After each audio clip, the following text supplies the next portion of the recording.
Hello, bonjour. Aujourd'hui, on va parler d'un couple qu'on aime bien. On parle de Beyoncé et Jay-Z. Pourquoi je parle d'eux aujourd'hui? Je parle d'eux aujourd'hui parce qu'ils sont dans l'actualité pour une dépense qu'ils viennent de faire. On parle d'une dépense de 200 millions de dollars. Oui, c'est énorme.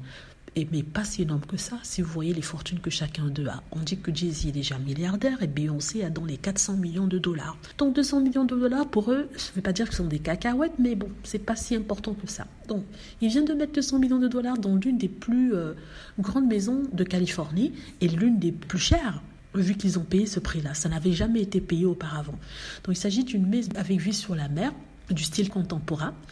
Et c'est une maison qu'ils ont achetée pour leur petite famille, n'est-ce pas? C'est une très grande maison en forme d'aile avec plusieurs bâtiments. C'est très très moderne, je trouve. C'est très moderne, d'où justement la surprise des gens se demandant si, avec le temps, il y aura une valorisation de ce bien-là. Parce qu'il ne faut jamais payer trop cher une maison, sinon on va la vendre à perte au cas où quelque chose arrive. Par exemple, si on veut la revendre. Et c'est la crainte qu'ont certaines personnes. Mais d'autres personnes disent que oui, c'est obscène, les choses comme ça ne devraient pas se faire. Mais ce qu'ils oublient, c'est que Beyoncé et Jay-Z ont travaillé dur pour cet argent. Donc, ils ont le droit de faire ce qu'ils veulent. C'est leur argent.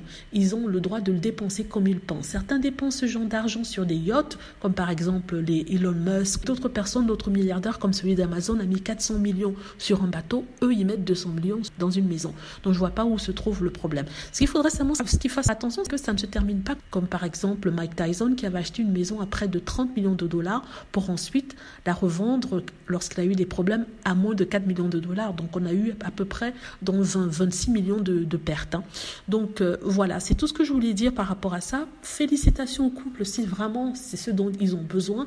Après tout, même s'ils n'en ont pas besoin, c'est leur argent. Ils font ce qu'ils veulent et on n'a pas le droit de les critiquer. Bon, on a le droit d'émettre une opinion, ça c'est sûr. Mais en même temps, c'est leur vie. Je trouve que c'est facile de critiquer parce que certaines personnes mettent par exemple 800 euros ou 1000 euros dans des téléphones alors que leur salaire ne leur permettrait pas de faire ce genre de choses. Donc c'est à peu près l'équivalent pour eux. Vous dépensez 1000 euros pour un téléphone, eux ils dépensent 200 millions pour une maison et ils ont les moyens de se payer cette maison-là. Voilà, dites-moi ce que vous en pensez. J'espère que vous aimez la vidéo. N'hésitez pas à cliquer sur like si c'est le cas, à vous abonner pour plus de vidéos et à cliquer sur la petite cloche afin de traverser lorsque je poste une nouvelle vidéo. Merci.